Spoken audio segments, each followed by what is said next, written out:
Greetings, music lovers, and welcome to another edition of What's Hot with Tranquility. I'm your host, Pete Pardo, publisher and CEO of SOT. Today is Friday, what is today? The 11th. Can you believe it? A couple days after Election Day. Hopefully everybody has survived the craziness of the political presidential race season. Whether you're happy with it or not, it's time to move on to other things, I think, and fun stuff. And music is fun. It's important. Does great things for the soul, great things for the mind. We here at SOT, we cover all sorts of genres, including all forms of heavy metal, progressive rock, jazz fusion, classic rock, hard rock, folk rock. We do all sorts of stuff here. So we're going to start today with the latest from Finland's masters of melancholy and melodic death metal. Of course, we're talking about Insomnium. Their new album is called Winter's Gate. It's on Century Media. So this album is somewhat of a homage to the great album Crimson from Edge of Sanity, which came out in the 90s. For those of you who are aware of that album, of course, it is a concept album, basically one long piece, although broken down in segments of death metal, melodic death metal, progressive rock, progressive metal.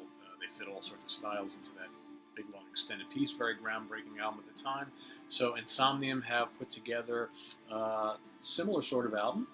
It's one long track, 40 minutes exactly, and it incorporates, elements of melodic death metal, progressive metal, straight prog rock, folk, a little bit of electronica, a little bit of goth, all sorts of things. This band has just been very, very solid for so long, releasing album after album of just really, really high quality. This is no exception. It's epic. Goes from light shade, heavy, to mellower sections, a little bit to folk, a little bit to prog, crushing death metal, blast beats, raging guitar riffs, growling vocals, clean vocals, you name it. Some gorgeous passages on here. I love the way it goes from the dark to the light, from the aggressive to the mellow and tranquil. It's just really, really good stuff. Some people are calling this their greatest thing ever, greatest release ever. You be the judge. It's quite good. I dig it a lot. Here they go back. So here, growling vocals are some of the best out there.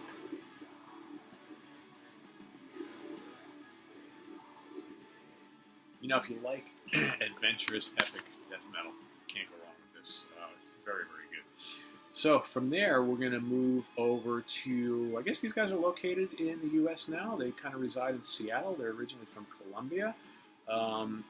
This is the duo known as Inquisition.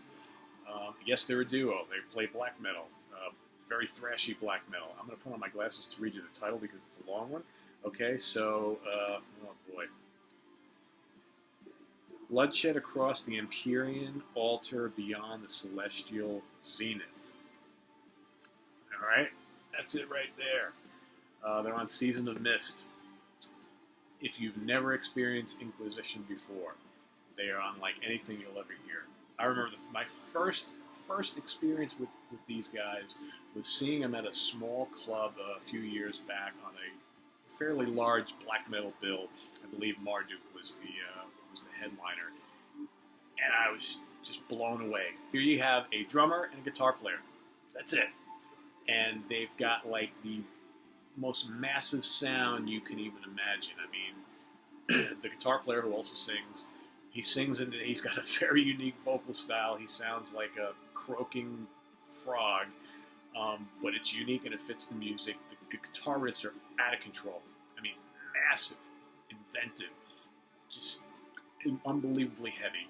There's no bass, there's no keyboards, and then you got the drummer pounding away on the blast beats. If I could liken their music to anything, at times it's commanding like classic Immortal, but probably more powerful. So anyway, and these guys are interesting. All their albums have these ridiculously long titles. Their song titles are really long. It's really fun stuff. It's pummelingly heavy. So if you haven't checked out Inquisition, and if you like black metal and want something a little bit different, this is the real deal, folks. Powerful as all hell. All right, so we're going to come back to stay in the U.S. here. We're going to move over to kind of melodic modern metal, I guess you'd call these guys. So Mark Tremonti is the lead guitar player for Alter Bridge, also from Creed. He's also got a side band called Tremonti. Dust is their latest. Now, Alter Bridge, to their credit, pretty damn heavy themselves. But with Tremonti, he kind of ups the heaviness factor a little bit, and Mark handles all the lead vocals. Miles Kennedy is the vocalist for Alter Bridge. He's also got Wolfgang Van Halen on bass for the last couple albums, and very solid album. Again, if you like the Alter Bridge style, it's very similar to that. The songs are very melodic and filled with hooks. Guitar playing is off the charts. The music of Tremonti is a little bit more aggressive than Alter Bridge. If you think Alter Bridge is pretty heavy, then you're in for a little shock when you hear this. But again, very catchy stuff. Heavy, rocking, dig it a lot. Great guitar work, as you can possibly imagine. All right, now we're going to go over the pond a bit. We're going to go to Sweden, of course. This is a band that I like quite a bit. They've been around for a couple of years, got a couple albums under their belt. They're called Captain Crimson. Remind is their latest set. It is on... Hold on while I check the record label, folks. Oh, Small Stone, of course. A really good label that just pumps out a lot of really good retro-sounding bands who do that kind of 70s hard rock thing. These guys are no different. Four-piece and just kick-ass early mid-70s style hard and heavy rock. Think of all the classics, Zeppelin, Grand Funk, a little bit of Sabbath, Humble Pie, Cactus, Bad Company, Rolling Stones. You get it. Gritty guitar riffs, very strong vocals, tons of groove, just rocking good 70s style heavy rock. I dig this a lot. If you like Graveyard, if you like Witchcraft, if you like Rival Sons, all that kind of stuff, highly recommend these guys. They've got everything that it takes to be stars in the hard rock genre, so hopefully they get there. All right, with that, we're going to jump into some kind of reissue-y type stuff here for a bit. I got quite a little stack of things here. So first, we're going to go to the mighty Led Zeppelin. Jimmy Page has been remastering and reissuing the entire catalog, so now we're kind of getting to the end of that, obviously. And this latest, and probably last, I'm assuming, is the complete BBC Sessions, okay, which came out a few years back with 2 discs. So the band, between the years of 1969 and 1971, did a host of sessions for the BBC in various venues, right? So when the original 2 CD set of that came out a few years back, 2 discs, missing a lot of content from those various sessions. So what this has attempted to do is put together all of the tunes that were recorded at these various BBC sessions on 3 discs. So you get a 3rd disc that has all the stuff that was missing. If you've already had this before, is it worth getting it for all the extra stuff? Well, you know what? If you're a Zeppelin completist, you're going to want to. The remastered sound is great. The packaging, as is on all these remastered collections that Page has released, is pretty off the charts. I'm a sucker for this stuff, so as you know, the booklets are just really, really cool, filled with information and photos. And what's really cool is that you've got not only photos of the various venues, but they talk a lot about kind of what happened in all those different sessions. My one gripe about this set is that they didn't release all the music in kind of the order that it was recorded, which would have been nice. It would have been nice if they went, and every session was in order of its recording and release, and all in kind of chronological order. So you kind of get the stuff, it's like all over the place a little bit, which may piss off some people. But in the end, you got all the music, so does it really matter?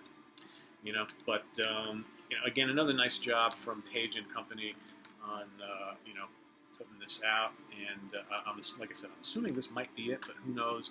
Are they going to re-release Song Remains the Same or How the West Was Won? I don't know. Well, that remains to be seen. But in the meantime, good one, worth having. Absolutely. Okay, so we talked about a month or so ago about the Emerson, Lake and Palmer reissue series. Following the death of the late Keith Emerson, the remaining member. Well, actually, this was all started before he passed away. They were working with BMG, back in action, to remaster and reissue the entire catalog. You know, they kind of got to the end of that process whenever she passed away. So these come with his full stamp of approval, as well as Greg Lake and Mr. Palmer there. So now we're up to, what do we got here? We got Trilogy. We've got, Brain Salad Surgery. And we've got Welcome Back, My Friends, to the Show That Never Ends. So let's start with Trilogy. So, you know, classic album, mandatory album, obviously. On here we got 2 discs. You've got the original 1972 album, remastered in 2015. And then on disc 2, you've got the alternate album with the Jacko Jacek 2015 stereo mixes, okay? Cool stuff. It sounds great, you know, and I mean, the packaging on this stuff is just ridiculously cool. You know, if you're an ELP fan, you owe it to yourself to get these. Not only does the remaster sound great, the remixes are very, very cool. The booklets are just jam-packed with all sorts of ridiculously cool stuff. I'm going to use cool again. You know, get all the original artwork and everything like that. Lots of really good information. You know, the album itself, I mean, The Endless Enigma, got 2 parts there. You got Fuge, you got The Sheriff, From the Beginning, Hoedown, Trilogy, Living Sin, Abaddon's Bolero. I mean, come on. I'm not even going to go any further than that. We're going to move on to this one, Brain Salad Surgery, perhaps their most popular album of all time. You know, let's take a look here. You got all the original kind of artwork and photographs from the original LP. And then, you know, H.R. Geiger. I mean, this classic, you know, classic artwork.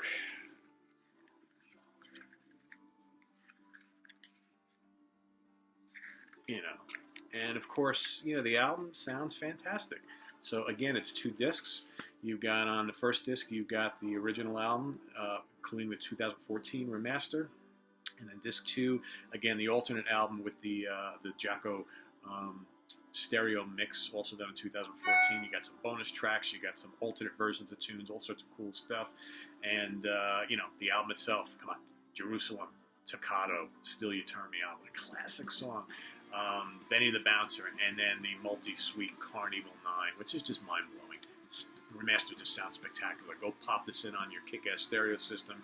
You know, even though, you know, we don't have like all sorts of different mixes available on here, throw this in your home theater system and just let it rip. I mean, it's quite good. All right, lastly on ELP, we've got the live album, Welcome Back, My Friends, to the Show That Never Ends. It's just amazing how many, like, incredible albums these guys released in just a short span of time. So between 1970 and 1974, you had, you know, a host of just mega selling, influential albums that, you know, just one of the best prog rock bands ever, obviously. So here you've got 2016 remaster of the album on 2 discs, so you don't have a bonus disc of extra stuff. So it's basically the original album remastered. So again, a lot of their classic tunes from that time in their history, recorded live. So you got Hoedown, Jerusalem, Toccata, Tarkus, you know, Take a Pebble, you know, bits of Lucky Man. You got improvisations on piano, Jeremy Bender, Carnival 9, all sorts of great stuff. There's lots of solos on here. You know, the band really stretched out in concert. Let's just take a quick gander at that booklet, shall we? You know, it's just filled with photos and info and, you know, I highly recommend these ELP remasters. I know they've remastered this catalog so many times, and a lot of you are probably thinking, "Ugh, I've already bought these albums 2 and 3 times already." But man, you know, these packages, these digibooks, double digipacks, whatever you're going to call them, are just really, really cool, and great to show your friends. You know, pull these off the shelf and say, "Check these out." You know. So anyway, let's move on from ELP. We're going to go over to Angel Air Records. Okay, these guys from the UK release a lot of stuff from the vault. Here's a band, a British band from, this album came out in actually the band were around in 1972. This album actually never came out until now. The band is called Snake Eye. It's called The Journey. Cool little band. It's a shame that they just kind of fell by the wayside. You know, they released like a demo They had this album in the works. No label took them up on it. They went and toured with a lot of big bands of the day over in Europe. Basically, I would say hard rock meets prog. Okay, a lot of extended guitar solos. Sound-wise, and if you can imagine a mix between, like, say, Wishbone Ash, the Allman Brothers, and King Crimson. All right, I dig it a lot. Very, very cool. If you're into looking and discovering kind of the rare hard rock and prog bands of the early '70s, I recommend this. Okay, Angel Air Records, always unearthing some fantastic stuff from the vaults. Going to move on to Blu-ray. So here we got two from our friends over at Eagle Rock, Eagle Vision, because it's Blu-rays. This first one is the Scorpions live in Munich, 2012. Full show on Blu-ray. It's pretty cool. The Scorpions a few years back said they were going to do their final goodbye tour, go out with a bang, retire. Didn't happen. They went out, the tour.